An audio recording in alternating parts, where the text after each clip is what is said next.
Downpour ist der neueste Teil der Silent Hill Serie, der sich wieder um das kleine amerikanische Städtchen dreht, in dem so merkwürdige Dinge passieren. Ihr spielt Murphy, einen Häftling, der transferiert werden soll. Der Bus hat einen Unfall und er kommt frei, verfolgt von einer einzigen Polizistin, die ihr das gesamte Spiel über nie loswerden werdet. That's far enough. Get your ass down on the ground now. Hands where I can see 'em. Do it. Die ersten Spielstunden werdet ihr damit verbringen, aus den Gebirgen über ein Motel, dem Devil's Pit Stop, durch die Bergbauschächte von Devil's Pit nach Silent Hill zu gelangen. Um im zweiten Teil der Geschichte die Hintergründe hinter dem finsteren Städtchen herauszufinden und zu verschwinden. Nehmt euch aber in Acht vor dem blauen Regen in Silent Hill, weil dann mehr Monster erscheinen, die noch aggressiver auf euch losgehen. Das Spiel bringt eine sehr düstere Atmosphäre rüber.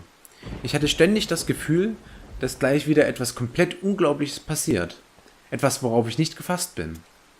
Sei es die Anderswelt, in der ihr von einem roten Nichts verfolgt werdet, um dann einige mehr oder weniger leichte Rätsel zu lösen, oder seien es die düsteren und mysteriösen Charaktere, wie beispielsweise der Postbote. Nicht nur, dass ihr im Spiel viel über Silent Hill herausfindet, sondern ihr werdet auch eine Menge über den Hauptcharakter erfahren und dessen Geschichte. Aber ihr erfahrt auch viel in den Nebenmissionen über die Charaktere in Silent Hill. Im Spiel steckt viel Symbolik, wenig wird euch direkt erklärt. Aber ihr seid den Monstern nicht ganz schutzlos ausgeliefert, sondern ihr könnt mit verschiedenen Waffen auf die Feinde einprügeln oder sogar einschießen. Dafür sucht ihr euch aus eurer Umgebung beispielsweise Holzlatten, Äxte oder ähnliches Gerät, um die Gegner effizienter verprügeln zu können. Aber achtet darauf, dass die Waffen nach endlicher Zeit kaputt gehen. Wechselt also ab und an eure Waffe, nicht dass ihr einmal vor einem Gegner steht und eure Waffe sofort aufgebt. Ihr könnt zu jedem Zeitpunkt nur eine Waffe mit euch tragen, zusätzlich zu einer Pistole. Beim Kampf kommt es darauf an, die Gegner zu lesen. Holen sie gerade zu einem Schlag aus? Wie viele Schläge bekommt ihr unter, bevor sie euch zurück angreifen? Blockt die Angriffe der Feinde und gebt ihnen dann Saures, dann habt ihr eigentlich keine Probleme.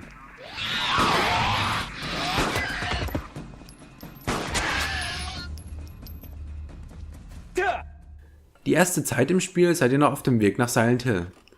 Ihr erkundet die Seilbahn, merkt, dass der Fahrkartenautomat abgebaut und fortgezogen wurde. Ihr folgt den Schleifspuren und stoßt auf das Devil's Pit Stop Motel, wo ihr nach dem Automaten sucht. Hier ist es auch, dass ihr zum ersten Mal auf den Postboten trefft. Wicked old beast, ain't she? What? I said she's a wicked old beast. Me, I'm partial to something with a little less rust. Und dass ihr zum ersten Mal in die Anderswelt gezogen werdet. Run!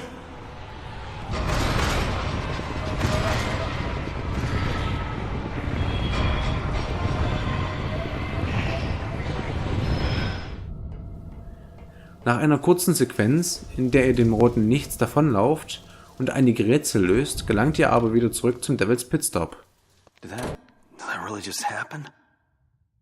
Hier wird euch schon klar, dass das Spiel sehr stark auf Atmosphäre setzt und sehr wenig auf Jumpscares. Durch die Atmosphäre und die verrückten Umgebungen könnte alles hinter der nächsten Ecke auf euch warten. Das Spiel lässt euch immer im Ungewissen.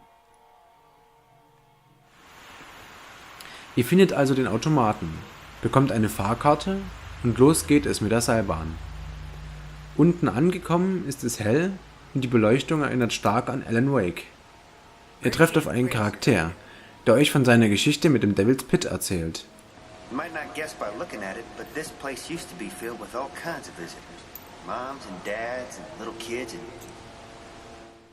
Ihr bewundert das große Erdloch ein wenig und geht dann weiter.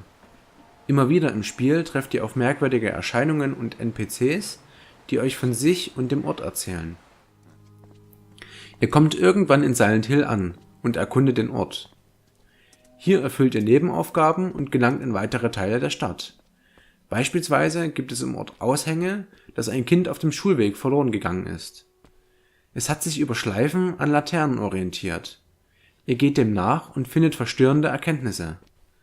durch die interessanten Nebenmissionen hat mich das Spiel richtig in sich hineingezogen.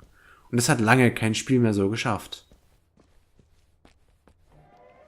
Besonders hat mir das Schnellreisesystem in Silent Hill gefallen. Erfüllt ihr Aufgaben für den obdachlosen Homer, öffnet er Türen in den U-Bahn-Stationen, durch die ihr schneller zu anderen Teilen von Silent Hill gelangt.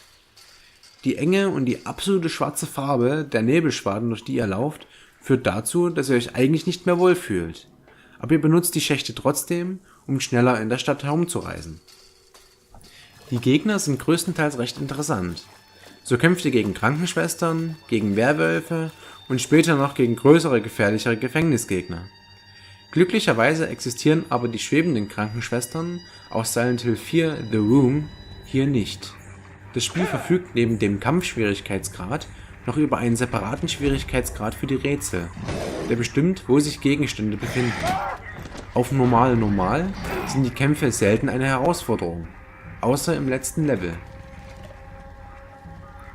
Ihr findet früh im Spiel eine Taschenlampe, die euch euren Weg leuchtet. Ihr könnt sie sowohl am Gürtel als auch in der Hand tragen, um den Lichtkegel genauer zu zielen. Später findet ihr eine forensische Taschenlampe, mit deren UV-Licht ihr versteckte Symbole und Gegenstände finden könnt.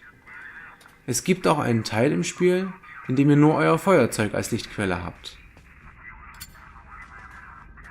Die Geschichte hat mich so sehr interessiert, dass ich freiwillig die gefundenen Dokumente gelesen habe. Murphy legt sie in sein Tagebuch, wo ihr auch die aktuellen Ziele und die Karte findet. Wenn ihr gerade nicht wisst, was ihr tun sollt, schaut mal da rein. Grafisch wirkt Downpour zwar etwas altbacken und ruckelt stark, wenn die PS3 neue Areale lädt, aber das Spiel lässt sich trotzdem gut spielen. Das Sounddesign ist eigentlich ganz okay, aber einige Sounds wirken fehlplatziert. Schlagt ihr auf Holz, klingt das eher nach organischem Material. Kommt ihr in die Nähe von Türen, die ihr öffnen könnt, spielt das Spiel auch gerne mal den Sound einer zuschlagenden Tür. Das führt natürlich dazu, dass ihr Monster dahinter bzw. davor erwartet. Dafür passt die Hintergrundmusik zum Spiel, wo sie eingesetzt wird. Silent Hill Downpour hat mich etwa 15 Stunden lang für alle Nebenmissionen und 2 der 5 Enden unterhalten. Die Nebenmissionen habe ich nicht als sinnlose Arbeit empfunden, sondern als Weg, mehr über das Universum zu erfahren. Die Teile des Spiels, die in der offenen Welt spielen, sind großartig. Das letzte Level mit seinen engen Korridoren stellt für mich aber den Tiefpunkt des Spiels dar. Trotzdem habe ich Silent Hill Downpour sehr genossen.